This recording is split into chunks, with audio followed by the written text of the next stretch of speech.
ಓಂ ಶ್ರೀ ಗುರುಭ್ಯೋ ನಮಃ. ಫ್ರೆಂಡ್ಸ್, ಎಲ್ಲರಿಗೂ ನಮಸ್ಕಾರ. ಪ್ರೀತಿಯ ಮೇಷರಾಶಿಯ ಆತ್ಮೀಯ ಬಾಂಧವರಿಗೆ ನಮಸ್ಕಾರ.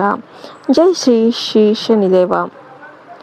ಮೇಷರಾಶಿಯವರೇ, ಈಗ ನಿಮ್ಮ ಜೀವನದಲ್ಲಿ ಆಸೆಯ ಹೊಸ ಕಿರಣ ಮೂಡಲಿರುವ ಸುಸಮಯ ಬಂದಿದೆ. ಹೌದು ಸ್ನೇಹಿತರೆ, ಇಷ್ಟು ದಿನ ಸ್ಥಗಿತಗೊಂಡಿದ್ದ ನಿಮ್ಮ ಪ್ರತಿಯೊಂದು ಕೆಲಸವೂ ಈಗ ಪೂರ್ಣಗೊಳ್ಳಲಿದೆ. ನಿಮ್ಮ ಕನಸುಗಳು ನನಸಾಗುವ ಕಾಲ ಹತ್ತಿರ ಬಂದಿದೆ. ನಾಳೆ ಬೆಳಿಗ್ಗೆಯಿಂದಲೇ ನಿಮ್ಮ ಜನ್ಮ ಕುಂಡಲಿಯಲ್ಲಿ ಒಂದು ಅದ್ಭುತ ಬದಲಾವಣೆ ಸಂಭವಿಸಲಿದೆ. ಶನಿದೇವರ ಕೃಪೆಯಿಂದ ನಿಮಗಾಗಿ 3 ದೈವಿಕ ಸೂಚನೆಗಳು ಈಗಾಗಲೇ ಲಭಿಸಿವೆ. ಈ ಕಲಿಯುಗದ ಅತ್ಯಂತ ದೊಡ್ಡ ಶುಭ ಸುದ್ದಿ ನಿಮಗೆ ಸಿಗಲಿದೆ. ಆದ್ದರಿಂದ ಈ ವಿಡಿಯೋವನ್ನು ಕೊನೆಯವರೆಗೂ ನೋಡಿ, ಯಾಕೆಂದರೆ ಈ ಸಮಯ ಬಹಳ ಅಮೂಲ್ಯವಾಗಿದೆ. ಪ್ರೀತಿಯ ನನ್ನ ಬಾಂಧವರೇ, ಶನಿದೇವರು ಕಳಿಸಿದ ದೂತ ಈಗ ನಿಮ್ಮ ಮನೆ ಬಾಗಿಲಿಗೆ ಬರ್ತಾ ಇದ್ದಾನೆ. ಅವನು ಬರಿಗೈಲಿ ಬರ್ತಾ ಇಲ್ಲ, ಅಪಾರ ಸಂಪತ್ತಿನೊಂದಿಗೆ ಬರ್ತಾ ಇದ್ದಾನೆ. ಇದರ ಅರ್ಥ ಏನು ಅಂತಂದರೆ, ರಸ್ತೆಯಲ್ಲಿ ಸಾಮಾನ್ಯವಾಗಿ ತಿರುಗಾಡುವ ಒಂದು ನಾಯಿ ನಿಮ್ಮ ಭಾಗ್ಯವನ್ನೇ ಬದಲಿಸಬಲ್ಲದು. ಇದು ಕೇವಲ ಪ್ರಾಣಿಯಲ್ಲ, ಇದು ಶನಿದೇವರು ಕಳಿಸಿದ ಒಂದು ದೈವಿಕ ಸೂಚನೆ. ಮುಂದಿನ 24 ಗಂಟೆಯೊಳಗೆ ನಿಮ್ಮ ಮನೆಯ ಮುಖ್ಯ ಬಾಗಿಲ ಬಳಿ ಈ ವಿಶೇಷ ಪ್ರಾಣಿ ಕಾಣಿಸಿಕೊಳ್ಳಲಿದೆ. ಇದನ್ನು ಗುರುತಿಸುವಲ್ಲಿ ತಪ್ಪು ಮಾಡಬೇಡಿ. ನಾವು ಹೇಳಲಿರುವ ಈ 3 ಸೂಚನೆಗಳು ನಿಮ್ಮ ಜೀವನದಲ್ಲಿ 101ರಷ್ಟು ನಿಜವಾಗಲಿವೆ. ಕರ್ಮ ಮತ್ತು ಸಮಯದ ಮಹತ್ವ. ಮೇಷರಾಶಿಯವರೇ, ನೀವು ತುಂಬ ಪರಿಶ್ರಮಿಗಳು ಎಂಬುದು ನಮಗೆ ತಿಳಿದಿದೆ. ಆದರೆ ಹಲವು ಬಾರಿ ನಿಮ್ಮ ಶ್ರಮಕ್ಕೆ ತಕ್ಕ ಪ್ರತಿಫಲ ಸಿಗದೆ ನೀವು ವಿಫಲರಾಗಿದ್ದೀರಿ. ಆಗ ನೀವು ನನ್ನ ಅದೃಷ್ಟವೇ ಕೆಟ್ಟಿದೆ ಅಂತ ಅಂದ್ಕೊಂಡಿದ್ದೀರಿ. ಆದರೆ ನೆನ್ಪಿಡಿ, ಅದೃಷ್ಟ ಎಂದಿಗೂ ಕೆಡೋದಿಲ್ಲ, ಕೇವಲ ಸಮಯ ಮಾತ್ರ ಏರುಪೇರಾಗುತ್ತೆ. ಅದೃಷ್ಟ ಎಂಬುದು ಒಂದು ಪುಸ್ತಕ ಇದ್ದಂತೆ. ಆದಾಯವು ಅದರ ಸಮಯ ಕೂಡ ಆ ಒಂದು ಪುಸ್ತಕವು ಒಂದು ಅಧ್ಯಾಯ ಥರ ಇದ್ದರೆ, ಆ ಒಂದು ಅಧ್ಯಾಯ ಕೆಟ್ಟದಾಗಿದೆ ಎಂದ ಮಾತ್ರಕ್ಕೆ ಇಡೀ ಪುಸ್ತಕನೇ ವ್ಯರ್ಥ ಆಗೋದಿಲ್ಲ. ಸಮಯ ನಿಮ್ಮ ಪರೀಕ್ಷೆ ತೆಗೆದುಕೊಳ್ಳುತ್ತದೆಯೇ ಹೊರತು ಶಿಕ್ಷೆ ನೀಡೋದಿಲ್ಲ. ಕಷ್ಟಗಳು ನಿಮ್ಮನ್ನು ಒಡೆಯೋದಕ್ಕೆ ಬಂದಿಲ್ಲ, ಬದಲಾಗಿ ನಿಮ್ಮನ್ನು ಬಲಿಷ್ಠರನ್ನಾಗಿ ರೂಪಿಸೋದಕ್ಕೆ ಬಂದಿವೆ.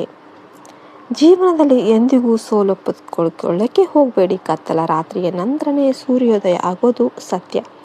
ಇಂದು ನೀವು ಅನುಭವಿಸ್ತಿರುವ ನೋವು ಏನಿದೆ, ಅದು ನಾಳೆ ನೀವು ಖಂಡಿತ ಅದರಿಂದ ಹೊಡೆಯುತ್ತೀರಾ.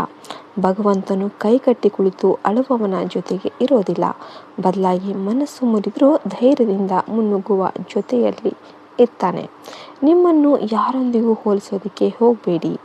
ನಿಮ್ಮ ಪರಿಶ್ರಮ, ಸಹನೆ, ಸತ್ಯತೆ ನಿಮ್ಮನ್ನು ಯಶಸ್ಸಿನ ಶಿಖರಕ್ಕೆ ಏರಿಸಲಿವೆ. ಶನಿದೇವರ 3 ಮುಖ್ಯ ಸೂಚನೆಗಳು. ಈಗ ಶನಿದೇವರು ನಿಮ್ಮ ಮೇಲೆ ಕೃಪೆ ತೋರಿಸಲಿದ್ದಾರೆ ಅನ್ನೋದಕ್ಕೆ ಸಿಗುವ 3 ಲಕ್ಷಣಗಳು ಇಲ್ಲಿವೆ. ಮನಸ್ಸಿನ ಶಾಂತಿ. ಮುಂದಿನ 24 ಗಂಟೆಗಳಲ್ಲಿ ಯಾವುದೇ ಕಾರಣ ಇಲ್ಲದೆ ನಿಮ್ಮ ಮನಸ್ಸು ಹಗುರ ಅಂತ ಅನಿಸಿದರೆ, ಹಳೆಯ ಚಿಂತೆಗಳು ದೂರವಾಗುತ್ತೆ ಎಂದು ಭಾವಿಸಿದರೆ ಅದು ಮೊದಲ ಸೂಚನೆ.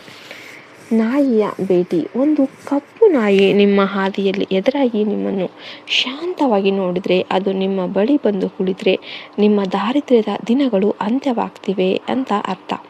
ಸಂಖ್ಯೆಗಳ ಪುನರಾವರ್ತನೆ. ನಿಮಗೆ ಪದೇ ಪದೇ 11 11 ಅಥವಾ 101 ಈ ಥರ ಸಂಖ್ಯೆಗಳು ಮೊಬೈಲ್ ಅಥವಾ ಗಾಡಿಗಳ ಮೇಲೆ ಕಾಣಿಸಿದರೆ ನಿಮ್ಮ ಭಾಗ್ಯದ ಚಕ್ರ ತಿರುಗ್ತಿದೆ ಅಂತ ತಿಳಿಯಿರಿ. ಆದರೆ ಮೇಷರಾಶಿಯವರೇ, ಒಂದು ಮುಖ್ಯ ವಿಷಯ ಗಮನಿಸಿ. ನಿಮ್ಮ ಕುಂಡಲಿಯಲ್ಲಿ ಈಗ ಒಂದು ಸಣ್ಣ ವಿಷಕಾರಿ ಯೋಗ ಕೂಡ ಇದೆ. ಆದ್ದರಿಂದ ಮುಂದಿನ 24 ಗಂಟೆಗಳು ಬಹಳ ಎಚ್ಚರಿಕೆಯಿಂದ ಇರಬೇಕಾಗುತ್ತೆ. ಯಾವುದಾದ್ರೂ ಒಂದು ಘಟನೆ ನಿಮಗೆ ಒಂದು ದೊಡ್ಡ ಆಘಾತವನ್ನು ನೀಡಬಹುದು. ಆದರೆ ಭಯಪಡಬೇಡಿ. ಈ ವಿಡಿಯೋವನ್ನು ಪೂರ್ತಿ ನೋಡಿ, ಆಗ ನಿಮಗೆ ಈ ಸಂಕಷ್ಟದಿಂದ ಪಾರಾಗುವ ಹಾದಿ ತಿಳಿಯುತ್ತೆ. ಆತುರದಲ್ಲಿ ಯಾವುದೋ ಒಂದು ದೊಡ್ಡ ನಿರ್ಧಾರ ತೆಗೆದುಕೊಳ್ಳೋದಕ್ಕೆ ಹೋಗಬೇಡಿ ಮತ್ತು ಅಪರಿಚಿತರನ್ನು ಅತಿಯಾಗಿ ನಂಬೇಡಿ. ಆರ್ಥಿಕ ಪ್ರಗತಿ ಮತ್ತು ಪ್ರಳಯದ ಸಂಕೇತ. ಪ್ರಳಯ ಅಂದರೆ ನಾಶ ಅಲ್ಲ, ಹಳೆಯ ಕಷ್ಟದ ದಿನಗಳ ಅಂತ್ಯ ಮತ್ತು ಹೊಸ ಅಧ್ಯಾಯದ ಆರಂಭ. ಇಷ್ಟು ದಿನ ಹಣದ ಕೊರತೆಯಿಂದ ನೀವು ಕಷ್ಟಪಟ್ಟ ಒಂದು ದಿನಗಳು ಏನಿದೆ ಅವೆಲ್ಲ ಕೂಡ ದೂರ ಆಗ್ತಾ ಇದೆ. ಹೊಸ ಉದ್ಯೋಗದ ಆಫರ್ ಅಥವಾ ವ್ಯಾಪಾರದಲ್ಲಿ ಲಾಭ ಸಿಗುವ ಸಾಧ್ಯತೆ ಇದೆ. ಆದರೆ ಶನಿದೇವ ನ್ಯಾಯದ ದೇವರು, ಯಾರ ಹಕ್ಕನ್ನು ಕಸಿಯೋದಕ್ಕೆ ಹೋಗಬೇಡಿ ಮತ್ತು ಅಧರ್ಮದ ಹಾದಿಯಲ್ಲಿ ನಡಿಬೇಡಿ. ನಿಮ್ಮ ಸಂಬಂಧಗಳಲ್ಲಿ ಸ್ವಲ್ಪ ಏರುಪೇರಾಗ್ಬೋದು, ಆದರೆ ತಾಳ್ಮೆಯಿಂದ ವರ್ತಿಸಿ. ಮೇಷರಾಶಿಯವರು ಬೇಗನೆ ಜನರ ಮೇಲೆ ನಂಬಿಕೆ ಇಡ್ತಾರೆ. ಈ ಸಮಯದಲ್ಲಿ ಯಾರೂ ನಿಮಗೆ ಸಿಹಿ ಮಾತು ಹೇಳಿ ಹಣ ಸಾಲ ಕೇಳಬಹುದು. ಅವರಿಗೆ ಹಣ ನೀಡಬೇಡಿ. ಭಾವನಾತ್ಮಕವಾಗಿ ನಿಮ್ಮನ್ನು ಬಳಸಿಕೊಳ್ಳುವವರ ಬಗ್ಗೆ ಎಚ್ಚರಿಕೆ ಇರಲಿ. 100% ಖಚಿತವಾಗದ ಹೊರತು ಯಾವುದೇ ಹಣಕಾಸಿನ ಒಪ್ಪಂದಕ್ಕೆ ಸಹಿ ಹಾಕೋದಕ್ಕೆ ಹೋಗಬೇಡಿ. ನಿಮ್ಮನ್ನು ಹಿಂದೆ ಹಾಸ್ಯ ಮಾಡಿದವರು ಈಗ ನಿಮ್ಮ ಏಳಿಗೆ ನೋಡಿ ಅಚ್ಚರಿ ಪಡಲಿದ್ದಾರೆ. ಇದಕ್ಕೆಲ್ಲ ಪರಿಹಾರಗಳು ಏನು ಮತ್ತು ಮುಕ್ತಾಯ ಹೇಗೆ? ಈ ಎಲ್ಲ ನಕಾರಾತ್ಮಕ ಶಕ್ತಿಗಳನ್ನು ದೂರ ಮಾಡಲು 2 ಸರಳ ಪರಿಹಾರಗಳು ಇಲ್ಲಿವೆ. ಸೂರ್ಯ ದರ್ಶನ.